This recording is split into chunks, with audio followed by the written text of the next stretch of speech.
오늘 아침 함께 나눌 하나님의 말씀은 여호수아 1장 7절에서 9절 말씀입니다.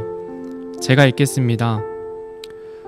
오직 너는 마음을 강하게 하고 심히 용감한 자가 되어 내 종 모세가 내게 명령한 모든 율법대로 지켜 행하고 그것을 떠나 오른쪽으로나 왼쪽으로나 치우치지 말라. 그리하면 내가 어디로 가든지 형통하리라. 너는 이 율법책을 내 입에서 떠나지 말게 하며 밤낮으로 그것을 묵상하여 그 안에 기록된 모든 것에 따라 지켜 행하라. 그리하면 내가 내 길을 형통하게 하며 또한 크게 성공하리라. 내가 내게 명령하지 아니하였느냐? 마음을 강하게 하고 크게 용기를 내라. 두려워하지 말며 너는 놀라지 말라. 내가 어디로 가든지 주 내 하나님이 너와 함께 하느니라 하시니라. 아멘. 요즘 뉴스를 보면 코로나로 인한 거리두기가 장기화되면서 어려움을 겪는 가장들의 이야기가 많이 나옵니다. 오랜 시간 계속되는 거리두기로 인해 사업을 포기하시는 분들이 많이 있습니다. 많은 투자를 해서 마음을 다해 정성을 다해 사업을 키워왔는데 모든 것을 포기할 수밖에 없는 처지에 계신 분들이 많이 있습니다. 또한 직장을 잃는 가장들이 많이 있습니다. 혼자였다면 훌훌 털고 일어나서 새롭게 시작할 수 있겠지만 처자식이 있는 상황 가운데서는 그것도 쉽지 않습니다. 가장의 무게가 어깨를 짓누르고 두려움이 되어 찾아옵니다. 저 또한 이런 부담과 두려움 가운데 있었던 경험이 있습니다. 결혼을 하고 아이가 생겼을 때입니다. 나 같은 사람이 한 가정의 가장으로 아내와 아이를 책임지며 살 수 있을까라는 부담과 두려움이 있었습니다. 아내에게 축하한다는 말은 했지만 내심 떨리고 두려웠습니다. 아이가 태어나고 얼마 뒤에 다니던 직장이 어려워져서 직장을 잃게 됐습니다. 또다시 두려움이 찾아왔습니다. 혼자였다면 두렵지 않았겠지만 아내와 아이를 책임져야 하는 가장의 무게가 두려움이 되어 찾아왔습니다. 이런 두려움의 순간에 세상 사람들에게는 소망이 없습니다. 그런데 구원받은 우리는 소망이 있습니다. 그것은 아버지 되신 하나님께서 우리와 함께 하신다는 소망입니다. 오늘 본문 말씀은 이스라엘 백성을 이끄는 강력한 지도자였던 모세가 죽고 모세를 이어 세워진 여호수아의 소망에 대한 이야기입니다. 강력한 지도자 모세가 죽었습니다. 정복해야 할 가나안에는 아직 도착하지 못했습니다. 이스라엘 백성에게 두려움이 찾아온 것입니다. 그때 하나님께서는 모세의 뒤를 이을 후계자로 여호수아를 세우십니다. 아마도 이스라엘 백성들은 불안했을 것입니다. 당연히 모세와 함께 약속의 땅인 가나안 땅에 들어갈 것이라 생각했을 것입니다.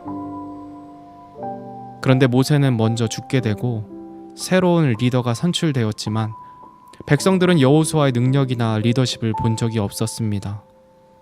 그래서 불안했을 것입니다. 그래도 가장 불안하고 두려운 사람은 여호수아 당사자였을 것입니다. 얼마나 두려웠겠습니까? 자신에게는 모세와 같은 카리스마도 없고 검증된 능력도 없는데 이스라엘 백성을 이끄는 그 큰 사명을 어떻게 감당해야 할지 고민되고 불안했을 것입니다. 더욱이 작은 단체도 아니고 성인 남자만 60만 명이 넘는 이스라엘 백성을 데리고 전쟁을 치러야 하는 상황이었습니다. 여호수아의 어깨 위에 수많은 생명이 달려있는 상황이었던 것입니다.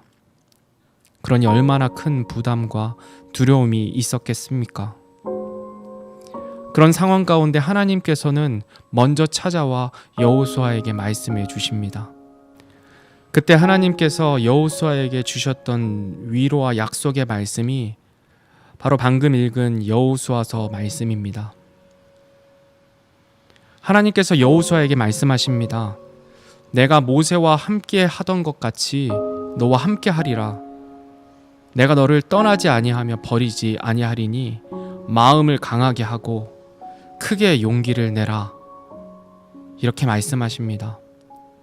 하나님께서 모세에게 말씀하신 것 같이 모세에게 했던 그 약속을 지킬 것이라는 것입니다. 하나님이 모세와 함께 하셨던 것처럼 여호수아와도 함께 계시겠다는 것을 하나님께서 친히 말씀해 주신 것입니다. 내가 모세와 함께 했던 것을 너도 분명히 보지 않았느냐? 내가 그랬던 것처럼 너와도 함께 할 것이다 라고 말씀하시는 것입니다. 여호수아가 아직 하나님의 능력을 직접 경험한 것이 적고 능력이 부족할지는 모르지만 모세와 함께 하시는 하나님의 능력은 똑똑히 보았습니다. 사실 모세가 대단한 것이 아닙니다. 모세와 함께 하셨던 하나님이 대단하신 분이십니다. 모세가 위기 앞에서 하나님께 부르짖을 때마다 하나님이 함께 하셔서 홍해를 갈라주시고 불평하는 백성들에게 만나와 메추라기를 보내주셨으며 전쟁에서 이길 힘을 주셨습니다. 그 능력의 하나님께서 모세와 함께 하셨던 것처럼 여호수아와도 함께 해주시겠다는 것입니다. 모세에게 약속하셨던 것을 여호수아에게 이루어 주시겠다고 말씀하시는 것입니다. 이 말씀이 우리에게도 동일하게 적용됩니다.